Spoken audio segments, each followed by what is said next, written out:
Hello and welcome to session 36 of Direct Tax 2 4th semester BCom of Mangalore University.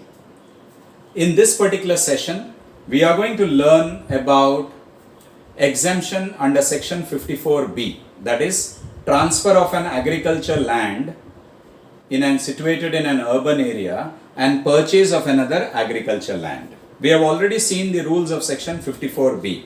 Let's solve a problem on that. Let's look at the problem. Mr. Jeffrey owns a plot of agriculture land which he acquired in May 2008 for rupees 3 lakh.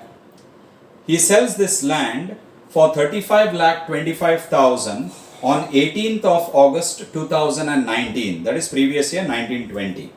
So property was acquired in May 2008 and he is selling it on 18th of August 2019, which is around 11 years and more than 36 months. So this agriculture land is a long-term capital asset. The selling expenses which came to rupees 50,000 were borne equally by Mr. Jeffrey and the purchaser, that is the buyer. So important point for us is how much is the selling expenses incurred by Mr. Jeffrey. So since it is borne equally, that 50,000 will be divided by 2 and Jeffrey's part of selling expenses would be work out to 25,000. On 14th of February 2020, he purchased a new agriculture land for rupees 2 lakh. So he is transferring an agriculture land and he is purchasing a new agriculture land. So definitely he can claim exemption under section 54B. Now compute the taxable capital gain. CII of 2008-9 is given 137 and CII of 1920 is given 289. So let's look at solution. So first basic point we will record, and that is period of holding. Since the agriculture land is held for more than 36 months,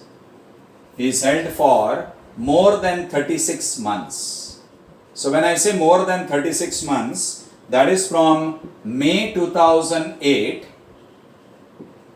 to 17th August 2019. It is, since it is held for more than 36 months, that is from May 2008 to 17th August 2019, it is a long-term capital asset. So definitely the gain or loss that would arise would be long-term capital gain. Now let's go to the format. So I record over here computation of long-term capital gain.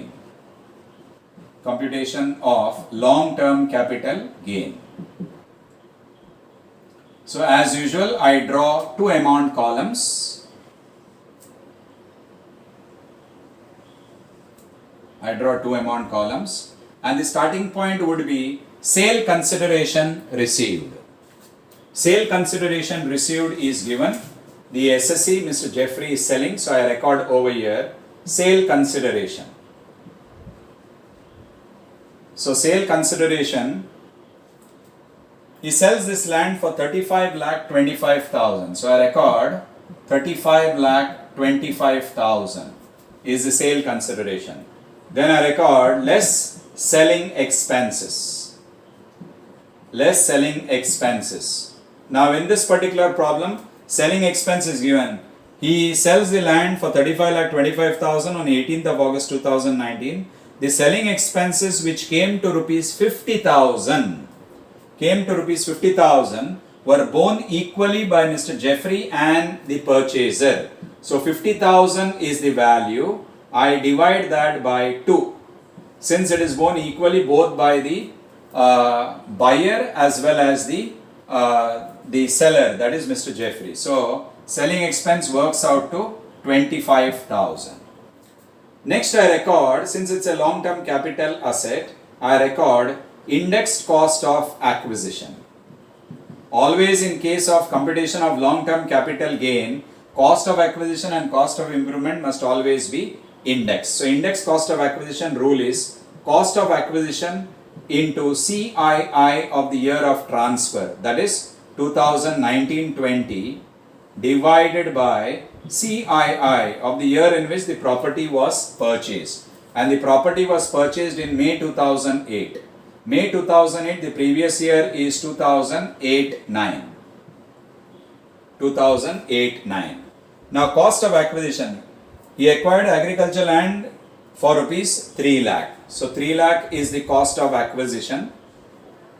So record 3 lakh into CII of 1920 is 289 divided by CII of 89. CII of 89 is given. It is 137. So 3 lakh into 289 divided by 137. So you can calculate, you get around 6 lakh 32,847.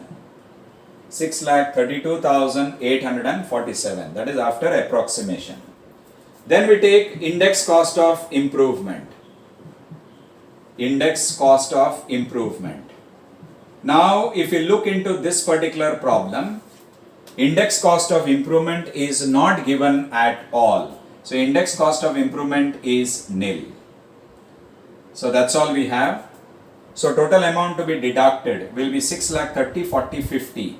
6 lakh 55,847. 6 lakh 55,847. 57,847. 6 lakh 57,000. 30, 40, 50. 5 plus 2 is 7. Yes. So 6 lakh 57,847 will be the value. So let's deduct. You get around 153. 153. Then we have 14 minus 7 is 7. 11 minus 5 is 6. And 14 minus 6 is 8 and 2. So 28 lakh 67,153 will be long-term capital gain. Will be long-term capital gain. So long-term capital gain will be 28 lakh 67,153. Then on 14th of February 2020, he purchased an agricultural land for rupees 12 lakh. So it is given that he is purchasing an agricultural land. So less exemption under section 54B. Or you can record exempt under section 54B. And that will be cost of new agricultural land. Cost of new agricultural land which has been purchased. And the cost of new agricultural land purchased is around 12 lakh. So by transferring an agricultural land, the SSE is also buying an agricultural land and claiming the benefit of exemption under section 54B.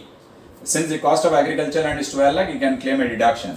So 28 lakh 67,153 is 35 minus 6. Yes, 6 lakh 57,847, 35 minus 28, 34. 34, 3,500, 110, 117, 14. Yes, it is 20. Yes, so 28 lakh 67,153 is the value. Is the value. So when you deduct, you get around 16 lakh 67,153. 16 lakh 67,153. That would be the value. Therefore, taxable long-term capital gain. Since this is a long-term capital asset, gain arising will be long-term capital gain. So let's understand this particular problem. Agricultural land is held for more than 36 months. It was purchased in May 2008 and transferred on 17th of August 19. So definitely it is held for around 10 to 11 years.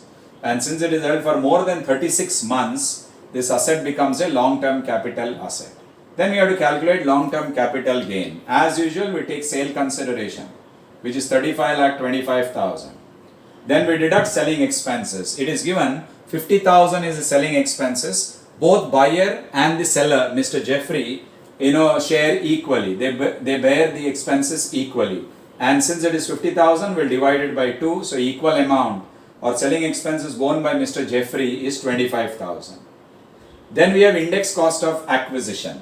Cost of acquisition is given CII of 1920 divided by CII of the year 2008-9. So CII of 1920 is 289, CII of 89 given in the problem is 137. You get 6,32,847. As far as cost of improvement indexation is concerned, it's not given in the problem, so we take nil. So total amount deductible is 6,57,847. So from 35,25,000, if we deduct 6,57,847, we arrive at 28,67,153. This is long-term capital gain. Now, since Mr. Jeffrey has purchased a new agricultural land, he can claim exemption under section 54B. Cost of new agricultural land purchase, which is given 12 lakh.